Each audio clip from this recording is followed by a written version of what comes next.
everybody. Welcome to a special episode of Friends Talking Nerdy. This is Tim Jousma, and with me I have the holiest of holies. I have the Reverend Tracy. How are you doing?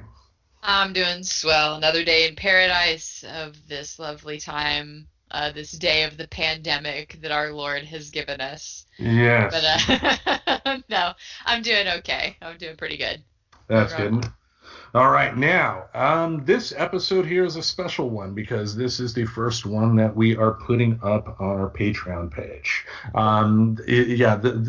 I've had other reasons to not take care of that as much as I should have, but 2021, I want to put some more content up on Patreon to actually make it worthwhile for people to actually listen. So, folks on Patreon are getting a chance to listen to this episode first, but these series of episodes that we're going to do will be put on our main page. But what we want to do right now is do what we've done on our regular show and kind of do it in terms of reviewing something and make it its own thing here. So what we decided is we're going to start off by reviewing season 4 of the television show Big Mouth. Now, before we dive into everything, how did you discover Big Mouth? Oh man, so I am a pretty big John Mulaney fan. Flan. I'm good Flan. talking good. I'm a flan. I do like flan, like side note. It's delicious. But I'm a big John Mulaney fan. And John Mulaney did attempt to have a show, a live action one. And it had, oh God, it was another big comedian, but they laugh tracked it. It was bad. So when I found out he was involved in an animated project, I'm like, yes, yes, I could see John Mulaney's goofy, dorky fucking voice just doing so well in a show about awkward growing up puberty stuff that everybody experiences but nobody talks about. Mm-hmm. So I fell in love with the concept of the show immediately. I think it's great that we're covering it. I think it's awesome that we're talking about periods because I think it's really stupid that like yeah like you know what if you, I get that a lot of people don't go through them, but it's dumb that I know more about like nocturnal emissions and like wet dreams for dudes. Like I've known more about like what's been covered on the boys side of the show Right. than most men seem to know about like what's been covered just about Jesse's period, like which I think says something very fundamental about our culture. So there's a lot of reasons I glammed onto the show. The primary was, John Mulaney, and then when I found out it's about untabooing a topic, oh my God, it's my favorite. Like I love it. And then Nick Kroll being involved, he's also really funny. And then like there's other people in there like guest people and other comedians involved that really just got me excited about it. So I've been a watcher of it since the first season. I was very happy to see John Mulaney find a good regular home where he can be appreciated and it's going well for him. So what about Right. you? What got you? Because I thought at one point we had talked about Big Mouth and it was like not your thing. And I can totally be open to remembering that wrong.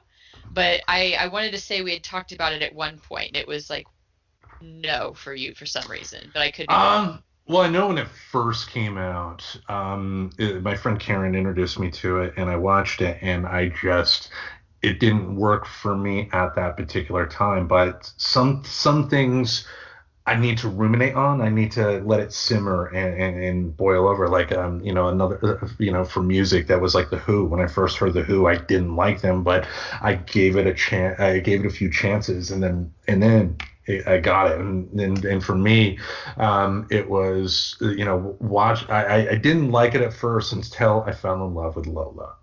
Well, she's really like the Ralph Wiggum of the show, and I love characters like Lola or Butters, or Ralph or something like that, and just those crazy, like there was a thing she did in the first season, like where she was talking about like to somebody like you can't get these, and she's pointing at Devin, or these, and she's pointing at herself as well, like her chest and whatnot, and just the Yeah. reaction on her face was just like you're missing out, and just once I gave it a chance at that point, and then hearing Maya Rudolph as Connie, the hormone monster, Oh, there we she's go. fucking amazing. I love Maya Rudolph. I absolutely adore her. She is comic gold.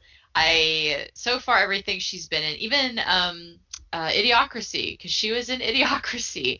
She was great. She was Rita the prostitute. Yeah, And that's people where. forget that Yeah, that's her, yeah. that's where I discovered her. Because I mean, I'd stopped watching Saturday Night Live in the mid '90s, so I can't tell you, who's been on that show apart from maybe some of the big names like a Tina Fey or a Will Ferrell. Amy So, Poehler, yeah. whatever. But still, yeah, she was great, and just overall, a lot of these performances have been some of the funniest I've seen. Like Jordan Peele as Duke Ellington. He's funny, But what we wanted to do here is, with season 4, go episode by episode, talk not only about the show, but as well as some of the themes that each individual episode brings up. Because to Tracy's point, the big focus on Big Mouth has been honestly tackling these topics that have been taboo for the longest time. And what better way to do that than on a podcast? We're here. Yay, we're here. All right. Season 4, episode 1, The New Me. Did I remember correctly in your notes? Did you have a little summary for the episode? I did pull it up, so I didn't. That way, I figured we could just share. So the first episode, The New Me, the little synopsis is: at sleepaway camp, Jessie befriends her trans cabin mate, and Nick discovers his two best friends have a little too much in common. And there's actually a lot going on in this episode, more than sometimes that synopsis gives, because and I think you had written this as a positive too. I love that they started off with like a song just to really catch you up. Yes. And it gets to that point, and I love that they included this episode because it's doing the summer rather than just sticking to the school year, and summer just being this time where these characters just exist in a stasis, right?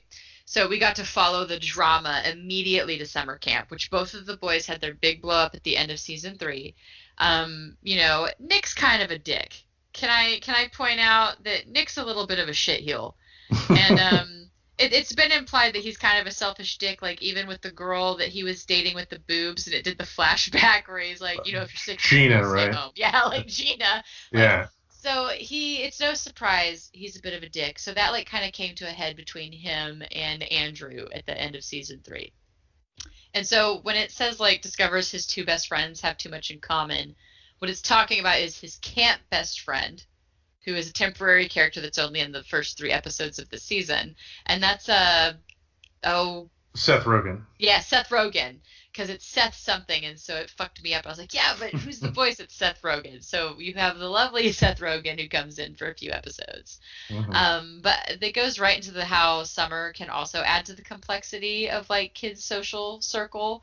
And this season like kind of started off hard with that one. So it wasn't so much that his two best friends had too much in common. It's that his just freshly broken up with, in a sense, best friend has a lot in common with his escape best friend, his summer best friend. And so they start bonding more, and like Nick feels more like left out. So that synopsis is like kind of funny to me. They left out, kind of the subtleties. The subtlety there is that you're going into kind of a situation that you got dumped with at the end of season 3, which was those two having their big blow up. But so going right into summer camp, the awkwardness that can be. Yeah, I'd been to camp myself a couple of times, and both experiences were unique, to say the least. Did you go? I'm in Texas. I'm sure you went to a summer camp at least once, right? Oh yeah, I went to a Girl Scouts camp, and then I got told I wasn't allowed to go back to Girl Scout camp because they got mad that I kept sneaking into the Boy Scout camp across the lake and putting stink bombs in their cabins, and they never could catch me doing it, but they fucking knew it was me. And to be fair, they were right. I just wouldn't admit to it. To be honest, like, they weren't wrong. They just happened to not have proof. I guess if that case is still open, I've condemned myself. I think the statute of limitations is over. I think that's over from 6th or 7th grade. But yeah, we had camp. It wasn't anything like these things though, because I didn't go to camp like through puberty, which is something that gets more into season or episode 2. And we definitely didn't have talk, like that was really interesting with the Gabe character who is coming back to camp, but this time would be in the girls' cabin and has she, her pronouns, and they introduced it. So that was interesting because that's nothing that I would have ever experienced in my time, like nothing close Yeah, to that.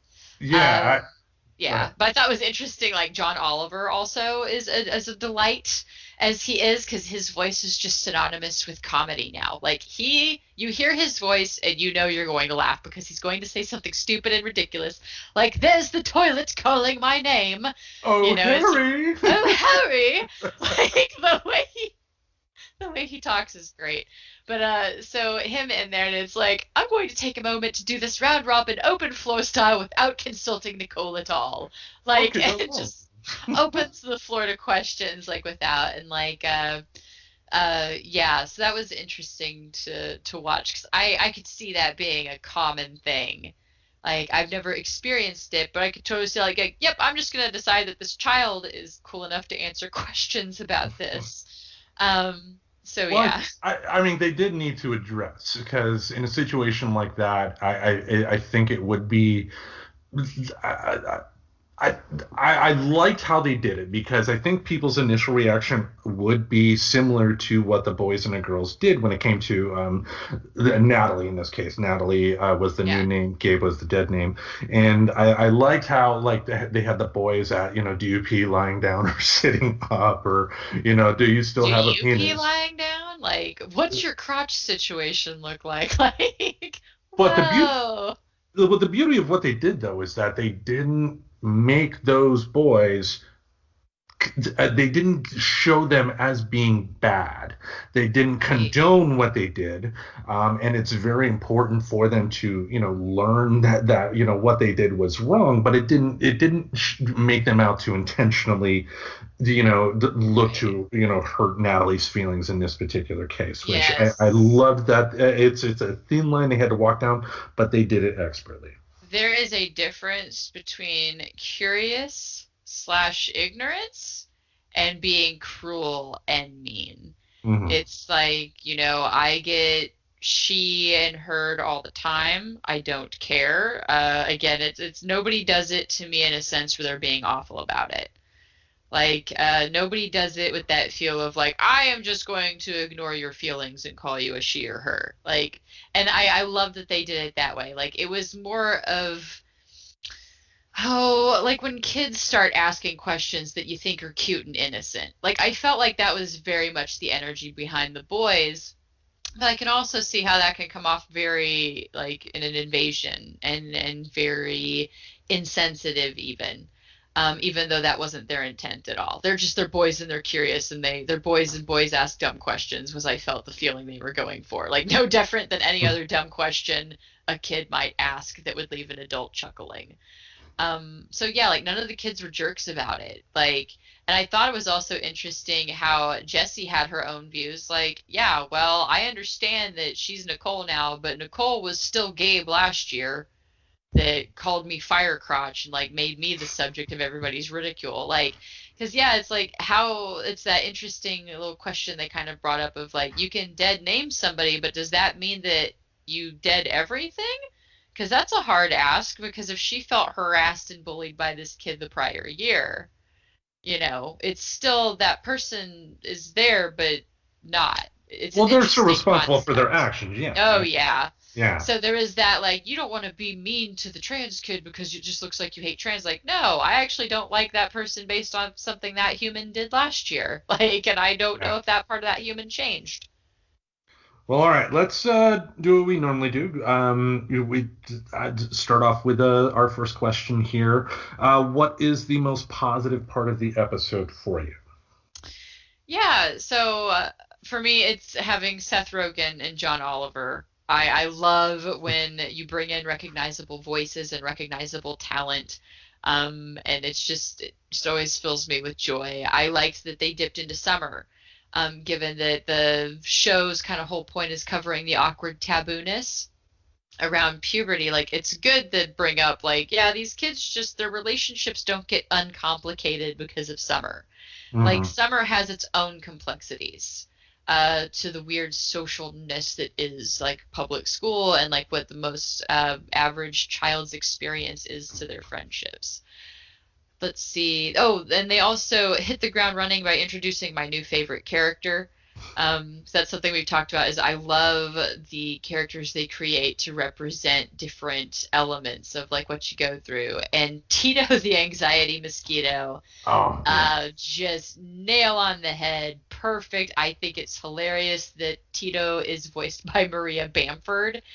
And there is something about her voice that grates me and sometimes causes anxiety for me. So I think it is super appropriate that she is doing like that voice. Jim Jeffries does a thing with his voice in comedy sometimes too, where he goes really high, and it grates me. And Maria Bamford does that every now and then in her stand-up, and that's pretty much what she's doing for Tito the mosquito. And I was like, yes, this is perfect because that just she's being shrill, but like intentionally. Right. Yeah. Yeah, that Tito the mosquito. Like I had that in my notes. I mean, I have never, and what I wrote is I have never seen anything in entertainment before that best describes anxiety as I have personally experienced it Yeah. than the anxiety mosquitoes in Big Mouth because Yes. especially with Nick, not only at the end of this episode but in future episodes, how the mosquitoes just keep coming, and then they swarm him, and just anxiety can do that. Oh Like, yes, anxiety. And then I loved. I know this is like later though, because the anxiety mosquitoes come back. I my prior favorite to this was the depression kitty, and they play off of each other really well later. mhm. As we get into some of the other stories as we continue, and we'll go through this. But yeah, I found it super appropriate. Just nail on the head with that. And I guess I didn't know this, but Maria Bamford also does the voice of Jesse's counselor. So I guess she's a talent on there from time to time, which makes sense because you kind of got these comedians that run together, and Mhm. that's where you end up with like that's how you get like Seth Rogen and John Oliver and all these people that just come in. But yeah, so I kind of like the range of topics. Uh, I did find it interesting some of the pool stuff, but I think that's more of on the negative side of it, like what was going on like back in town. But as far as the positives, and that also goes into kind of bringing up the transgender topic, I think they handled it well. Overall, not that the characters handled it well, but that the show handled it well, if that makes Yeah. sense. They did that well. They did well with the boys, going off to camp and having their complication and how it can just be made so much worse. Because they went, pretty quick into Nick having the anxiety mosquitoes. And because I think it was Nick as well as Nicole. Did I Natalie. think Natalie? Natalie. Sorry, Natalie. Natalie. I wrote Nicole on here, which is funny because that is my friend's name after their dead name went away. Their new name was Nicole. So I was like, that's All probably right. why if I keep mistaking that, that's probably why. But so Natalie, um, yeah, because they showed up with Natalie whenever, she was there and addressing the boys, and then I'm pretty sure they had already showed up to Nick by the end of the first episode as well. Right.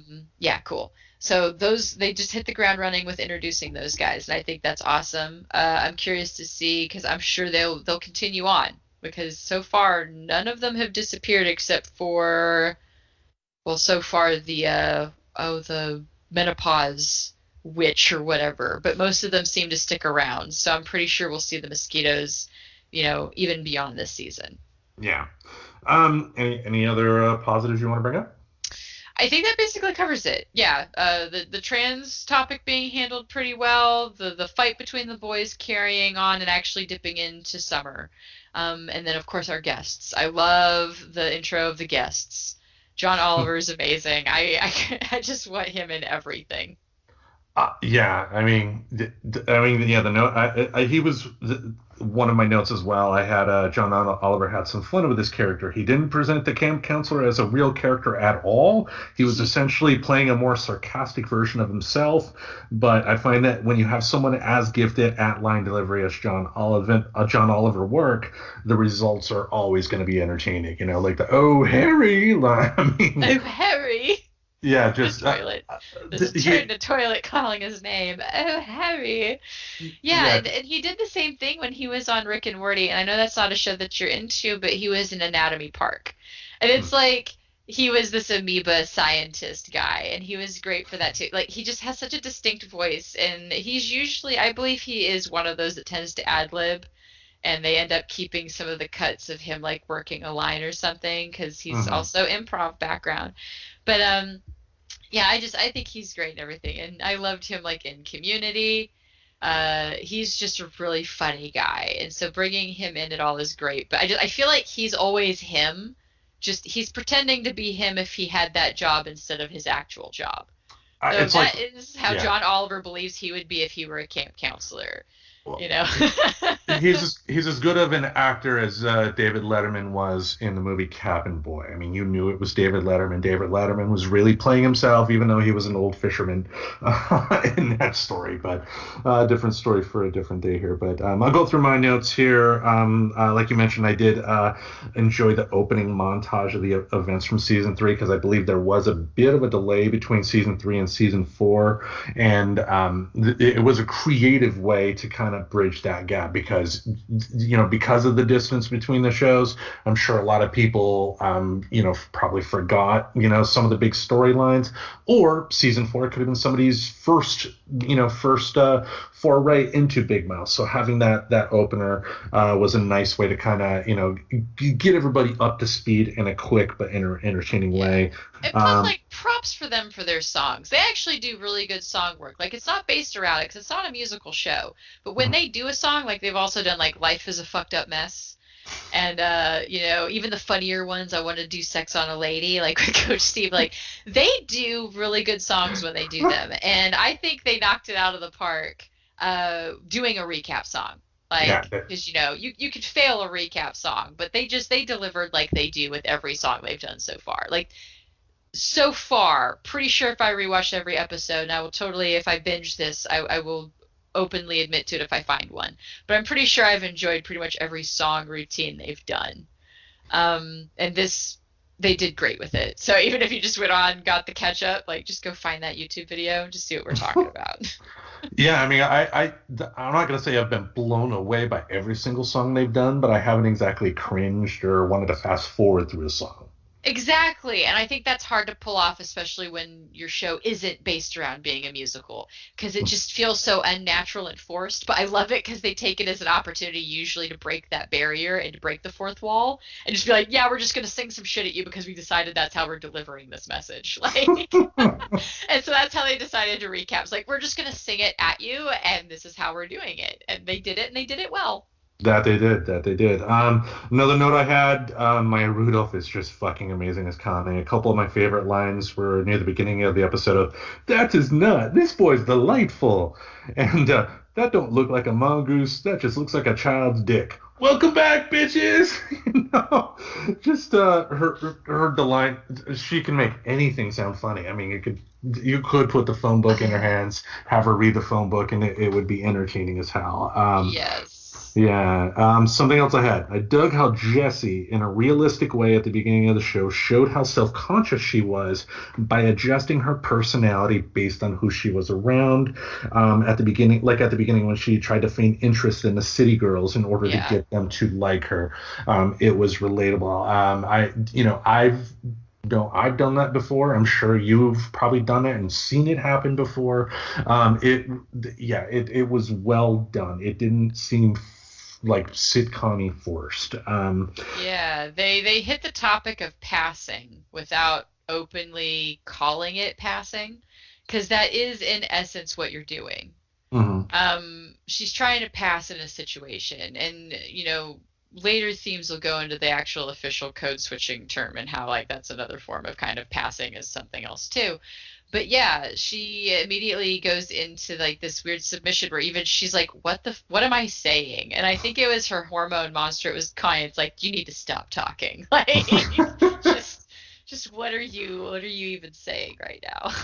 Yeah. All right. What else did I have?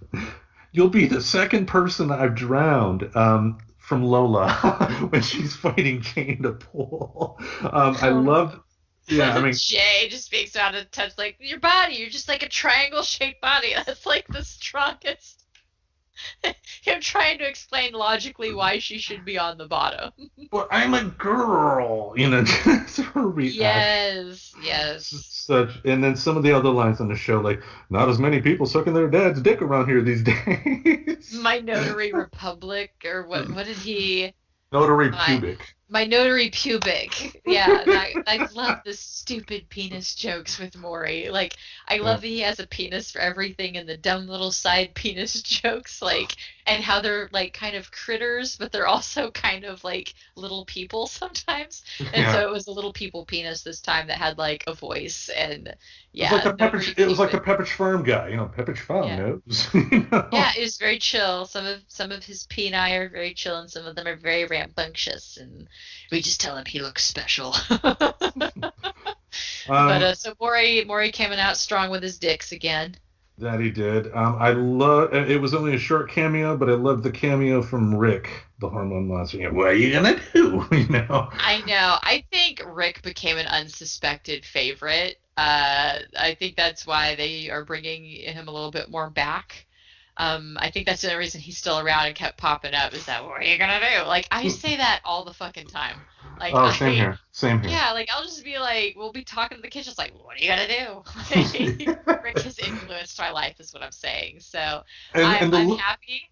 yeah, and he has such joy on what are you gonna do? So you know, the biggest smile Yeah, on his face. I love his eternal optimism. I know, and I'm glad that he's in it, and so I was happy to see him around too. So I would mark that as a positive because he's a good one. Meanwhile, it's like, I know we'll get to the negative parts, but we've already brought up Lola, and I've got a weird love-hate relationship with Lola and Steve at this point. Uh, So I love it double that they're bringing back a character that I didn't feel like got enough attention because I like Rick. Yeah. A couple of my other notes. I did enjoy the subplot of Andrew and Seth becoming friends. I mean, it brought me back to grade school. Like I had, it's like from third grade till sixth grade. Me and this kid named Eric were best friends. But in sixth grade, when a new kid moved in from Zaire of all places, he became friends with my friend Eric, and then I instantly hated him, and just it got so bad that like him and I almost got into a fist fight one time, but it was only because I was a jealous little bitch. And I, I seeing that in this episode brought me back to exactly to when I was a kid, and it was Oh just yeah. so well done, so well done. And you And, had to pick, right? Like that's the whole thing. Like these messages that we get taught early, like passively through our culture. It's not like somebody sat you down one day and said, "Now one day somebody's going to step up on your friend and you're allowed to hate that motherfucker." Like nobody ever taught you that. It's just something that is in our culture, and because children replicate the adults, we're seeing it in our adults that we're like, hey, you survived, so I should totally replicate stuff that you do. And the bad things that we get with that is like some of the stuff like this. yeah. So yeah, like those little complicated things happen so much younger than we think they do. And it's like I think I mentioned before I could have a whole probably nerd off tangent on why I dislike public school. And I think honestly, Big Mouth accidentally touches on a lot of it. So, uh, but yeah, like that weird possessive of like you can't be friends with him. Like that was what got Nick's head, right? Was that Andrew was gonna like tell him what a piece of shit he was. So it got that possessiveness early. His red Right. flags were up early that like I need to make this person make a choice, you know? Oh, and two, and I know I've done this plenty of times. That thing where they were in the cabin, it was Seth and Andrew were on the bed talking, and then Nick saw them talking, and then like convinced himself that he had to go like kind of interrupt them in a way. But in his head, he was just like, I'm just going to try and redirect this so my friend and I can Seth can hang out. But it turned into him yelling at both Seth and Andrew. I've been in I've been in his shoes that like you want to have things peaceful, but your brain just does something else completely fucking different. Yes. Yes, that Mhm. very reactionary brain, because children are not taught to get their emotions. I mean, there's some that are helping. There's one program that my stepson really likes on the tablet we have here for him. Mm-hmm. That my little dude, it's like monster breathing. You do belly breaths with this monster, and so there's slowly becoming more awareness on this. But yeah, we're not exactly giving a lot of training on how to man emotions, and there's still a lot of our culture that seems to be down with like letting people's like succumb to emotions and that being some kind of excuse to be a piece of shit in a moment. And I'm like, or it just means maybe you should work on your reactionary skills. Like maybe you should Yeah. work on not reacting so violently to things that you do shit that you regret. Um, so again, it goes into that where kids copy behavior. Mm-hmm. So when you have a bunch of adults that have like gone on and have all this kind of toxicity where we have possession over people, possession over friends, possession over partners too. There's that way of looking at it where you have your person and they are with you and they better be with just you. And that kind of gets extended to our best friendships because that's what we have before we have romance. So it's interesting to watch as kids go through puberty and it starts like tearing it apart. Like that possessiveness like starts tearing you up. Yep. And the last thing I had is I really enjoyed the beginning of Jay and Lola's relationship. I'm not a huge fan of Jay, but Lola, I would have to say is probably my favorite character on the show this season or period. Just they work together. For even though I'm not a big fan of the Jay character, him and Lola together just work. And I felt like at the end, when they're digging the pool and then she jumps up with the shovel and knocks out both his brothers, that was fucking amazing. Yes. See, and this can kind of feed a little bit into the next question too. So I know we're going to get into the negative part because that's kind of my Mhm. point with her is she and Steve both will have moments where they redeem themselves. I'm like, yes, you still need to be part of the show. Mhm. But I was a little worried when it just hit so strong with Steve and Lola at the pool that I'm like, please don't overdo because I think it was season two. Like I just want Steve to fucking go away. Like I can't remember if I think it was two. I'd have to rewatch two and three to remember, but it was either two or three where it was just they way too much Steve, like Mhm. to the point where it was just annoying. And I don't want them to do that with Lola too. But yeah, I don't know how I feel about the Lola J relationship because there's a point where it's like those characters exist because they're based off of those kids. And like, yes, I can recall there being like the kid that kind of like, I think this kid's his own hormone monster. Like, like we're, just Yeah. fucking Jay, like that dysfunctional fucking household too. Because by the way, like there's some other like things that's still not being talked about that's totally still happening in this show. And I am not going to be surprised at all if they don't end up covering that. Because you've got Jay, who is very much in a neglect situation. And this isn't like the same neglect situation like when I was a kid and it was considered somewhat acceptable to let your kid run the town. Like, yeah, it's interesting to me that they keep bringing up that this is not a good home situation, but they haven't done anything about it yet. Yeah. Yeah, so I'm curious if they will, but I don't know. Those two, those two together, um, I wasn't sure about this one playing out, but I did think it was funny that Lola just fucking decked him and Yeah. like, you're both kicked out of the pool for the year, and it's like, you ruined my summer. Yeah, just her line delivery throughout. But yeah, let's go on to the next question here. What is the most negative part of the episode for you? What do you have in your notes? So I already mentioned like I was like Jesus, I don't know about this Lola and Jay thing because Hmm. Jay is one of those like I don't fully get some of the stuff with his character. Um, yeah, he grates me, and I don't fully understand why. There's not a lot of redeeming factor for him. I'm waiting for him to have payout, I guess, and I'm Right. questioning if that's going to happen. So I don't know about pairing him with Lola. I do agree with you. Lola's got some great one-liners, and they do lead to some funny stuff like over the season because I binged it all, so I've watched all of it already. But Hmm. it leads to some good stuff, but that coupling didn't know how necessary it was. Like the two weird kids getting together. But yeah, and then the other thing was probably my least favorite new character is Milk. Oh, fuck no. Like, yeah, Uh, fuck, I get what they were kind of, I kind of get what they were going for, I think. Like, Milk is just that, he's Milk. He's that kid that was just weird, that wound up at your summer camp. You don't know him outside of that, other than he's just a fucking weird kid and everybody ends up picking on him.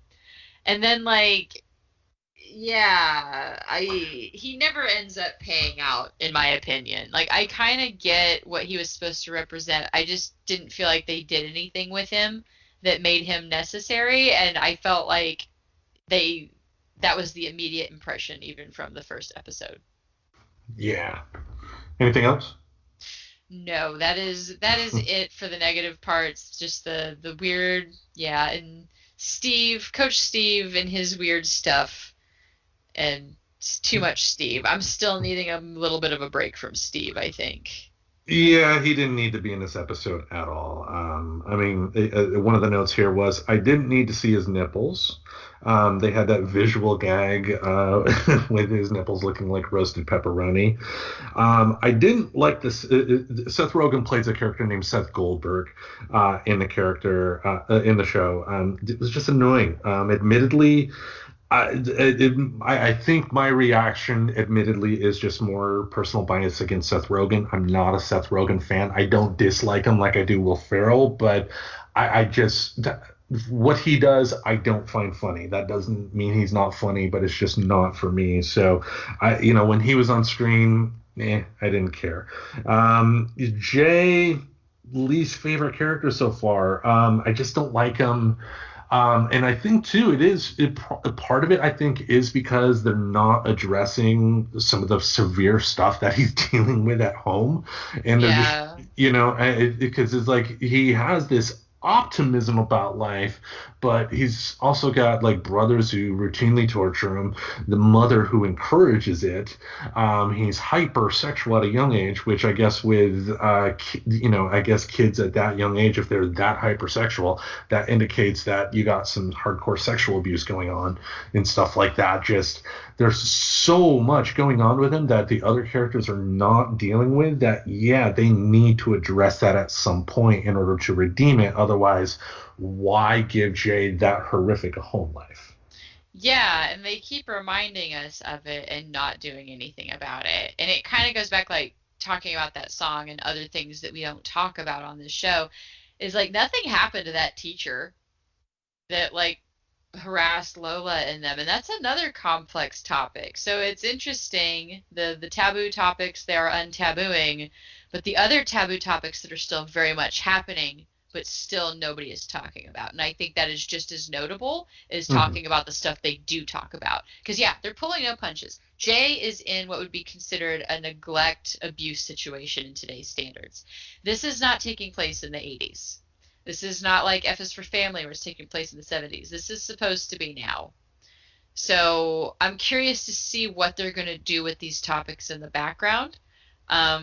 I want them to cover them somehow, but Jay, it's like, okay, they bring it up enough that it's just like, are we going to do something about this or no? Like, I actually had hope in the last season that he was going to get adopted. Like, it seemed like somebody was starting to notice something was wrong with this child's life, but then it's just been dropped again. Yeah, like when he So, was hanging out with Nick's family while they were at camp, and yeah, and I mean, they really do have to, because if they don't address this, then then Shay really has no purpose except to just be creepy. And if they're gonna untaboo the the puberty stuff, why not yeah, also deal with the taboo of a kid going through puberty who's also being abused, right. because I mean, I know their instinct is probably going to be, can we get humor out of an abused child situation?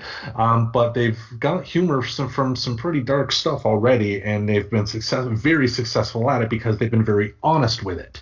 If they are honest with it, showcasing that the actions of his brothers and his parents are vile and evil, and deal with that, then maybe my opinion on Jay can change. But as of right now, yeah, it's just his character doesn't make me comfortable. Maybe that's the point. Maybe I mean because they got at least 3 more seasons to go based on the last contract that they signed, so Yeah. they could always address this. But And I hope they do, because otherwise they're making somebody funny based on personality traits that are also associated with kids in an abusive situation. It goes back to the hypersexuality. It goes back to how he is, and like how quick he is to violence, how quick he is to outbursts. And they keep making a joke of it. And I just don't necessarily want it to hang as abused kids are funny. yeah, Not that that's their intent. I just want them to do something more with the topic than like, yeah, like sure, it seems funny, but he's got some horrific things going on at home. And I want them to cover that. yeah, yeah. Like, isn't it hilarious that his brothers make him do the circle jerk cracker thing? Ha ha ha! Funny, funny. No, Yeah, they that's try to pee on him and like, yeah, like I need more done with the character for him to have a payout for me. And I hope they do. And I guess the more that they just keep bringing up the obvious neglect stitch he's in and doing nothing with it, the more it's like, is this character just going to move away one day? Like, like, are they just going to not, or are they just going to constantly bring up that they are in this situation and that the only thing they're willing to cover about it is that it makes him particularly funny and hypersexual? when the other characters are treated with some modicum of reality. I mean, even though it Yeah. is a cartoon, it's a hyper version of reality. As far as the character interactions in the school, it is being treated as realistic and whatnot. But Yes. yeah, let me go on my list here. I got one note. I had some of the gags in the show, like the monkeys in the pool and you two at the pool, were too corny even for me, and I love a good corny joke. It was See, just and like, I looped that in with the Steve-isms, by the way. That's what I mean with too yeah, much Steve. Like, because it were stupid Steve jokes, and I'm right there with you. It's like that's when they're doing too much Steve, and they need to stop it. yes, yeah, there was just, get it. Stupid, uh, corny jokes. They're not even good enough to be called dad jokes, and those are Steve jokes. exactly.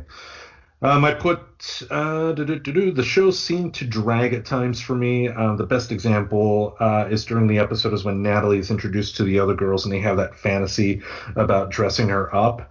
And I get what they were trying to go for the scene. It just felt like stuff like that was just there to kind of pad the episode. And that's another thing too.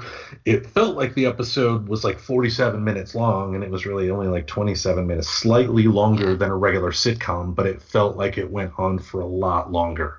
And it was just little scenes that felt they were expanded a little too much. I think they could have done some editing. Yeah. Jay's dog is weird. It has some funny lines, but just like I think the big thing for his dog in this episode was woof, woof, pool, pool. I think I'm going to be the one responsible for cleaning the pool. Yes, and I actually do like that character for that because I think he's used the perfect amount. They don't overdo. Wow, what's that dog's name?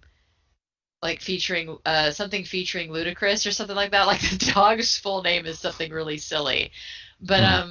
I think they actually use that dog well, and it always starts off with the bark, woof, pool, pool. I feel like I'm going to be the one maintaining the pool. Like it's, but in reality, this dog is just like barking mad crazy.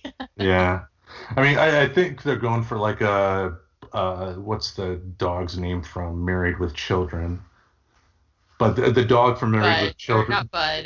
Bud was the son, yeah. I mean, you get my point though. Yeah, That dog had its own personality, and the audience heard its inner monologue. But to everybody else, it was just a dog. But they were funny, but just sometimes when they put in jokes about that dog, it's just at the most odd times, and it doesn't always hit right with me. So for this episode, I put it in the negative, even though I can get some laughs from that character. And the bit at the end with Nick finally encountering the anxiety mosquitoes, it felt tacked on. Honestly, I think the episode would have ended better with Jay and Lola kissing. if they had ended the episode there, maybe I wouldn't have that complaint of it feeling too long, because it felt like the episode ended with Jay and Lola, and then you had just and another thing, and Yep. it just felt like there was no point for that. And if I had to have a least favorite character, it's Milk. He's lazy. It's a two-dimensional character. I get that the show's not a documentary, but they put a lot of effort into these other characters. Even someone like Jay has a lot more depth to him than Milk does. Milk there is there for the simple, haha, ain't the geeky kid with glasses stupid, let's laugh at him. Yeah, this is the kid that just gets made fun of for no reason other than he's an awkward kid. Yeah. Yeah. And they didn't go anywhere with it in this episode. And when Milk has his final episode, we can talk about his whole experience at that particular time. But just fuck Milk. I'm glad he got his ass kicked in this episode. He needed it kicked more often, but just yeah. Ugh. Anyway, this episode, would you recommend it? Oh yeah, definitely. Mostly because, like I said, the anxiety mosquitoes are great, and since they were introduced in this episode, for sure, I wound up sitting and watching and binging the whole season. So I recommend this episode. I recommend all the episodes. I recommend the other seasons. If you could somehow magically edit out Coach Steve in some spots, it would be better. But you know what? They can have their Coach Steve. It's still worth it overall. It's a good show, and I think they handle things really well. An introduction of like the anxiety mosquitoes was just spot on. Yeah. I'll put it like this. It's not a bad episode. I liked the episode despite my criticisms. You can have a criticism on something and still like it, folks, believe it or not. What I would say, though, is if you know somebody that has not watched Big Mouth before, this is not the perfect episode for them to dive into. Do not No. do that to them. And they for something like this, it is best to start them off on season 1, episode 1. It's I like the episode. I would recommend it, but you have to see what came before it for a lot of this to make sense. Because I mean, coming into any show really, but a show like this especially, with first episode of season 4, you're going to be lost, and you don't want to be lost because a lot of it won't make sense unless you know the history of these characters. Exactly. So definitely it's not a show where I would suggest just starting off anywhere. I would definitely go to that season 1, get to know your characters because you're kind of getting them it's interesting how they evolve. So much in that first season, and that's because you're catching them at the cusp of these are kids and they're now going through adolescence. Mm-hmm. So it is assumed everything is innocent and you're watching all of the awkward parts. So definitely start there because it lets you know kind of how these kids started. Like Jessie, totally different than what she was in season 1. And I wouldn't want this to be the first impression of Jessie because she's such a good character. I like her a lot. I relate to her quite a bit in a lot of ways. So I don't think it would be a good way to start is here. And Nick too. Like as much as I was talking about, like he's definitely a little prick, and I know this season goes into more of that theme, but he's also a good character and complex in his own ways. And it would be a bad impression to just go into this episode. Yeah. Oh, go ahead. Yeah. I was gonna say I forgot that scene on the beach where Nick was talking to Jesse. She was trying to talk to him to get some personal reassurance about Yep. the Natalie situation, but Nick just totally didn't hear a word she said, but tried to act like she was talking to him about his situation, and then Yeah. completely walked away ignoring it. And Oh yeah, like I yeah. said, he's been going this route of turning into this little prick. Hmm. And and it's alluded to he's been a little bit that way before, but he's definitely diving into it more in the start of this season. And yeah, like I said, I wouldn't want this to be the first impression had of really most of the characters. Because even Andrew's a little bit kind of I mean, he's not so bad in this episode, but he's had his moments throughout the seasons where he hasn't been the best either. So, Yeah. yeah, Like, definitely a show, season 1. Start there. yeah, like with his cousin, but Oh God. Well, I mean, even like he was kind of awful when it came to Missy and Steph. and, that possessiveness and things, right? And how crazy he got about that shit. Like, he also had his moments of being a dick. So if you came into like the beginning of another season, Andrew's the one that's the major dick. And so guess what I'm saying is, coming into season 4, it's Nick's turn to be the dick. And I wouldn't want this to be the first impression of him. Yeah. All right. And with that, we will wrap things up. Next week, we are going to dive into episode 2 here. And also, like I said, too, it will start off as an exclusive on Patreon, but it will end up eventually on our regular podcast stream. So we hope you enjoy our deep dive into Big Mouth. Any other comments about the show, whether it's this episode or things that you're excited to talk about for the rest of the season? I actually am really excited about the next episode and talking about Jesse's period, because being a girl, like, there's so much to go into, and it goes back into the, like, a lot of guys don't know because we don't talk about it. But there's a lot of common themes in, like, how you're just kind of left to discover some things on your own. And so I'm happy that somebody's covering how fucking ridiculous it is that, like, we don't talk about it to that level. That this is honestly how some girls, like, figure out their period, is very much alone. So there's that theme. I mentioned Depression Kitty and the Anxiety Mosquitoes. Like, Jesse's story this season, I'm excited to talk about it, because I also think it takes some of those more serious turns that I want to discuss, because I think something else happened that has not been directly pointed out, but I would like to point it out. But we'll get there with other later episodes. All right. So with that, we will see you folks next week. Thank you all for listening. Subscribe to Friends Talking Nerdy on iTunes, the Google Play Music Store, as well as Spotify. Remember to support Friends Talking Nerdy on Patreon. Goodbye, darling.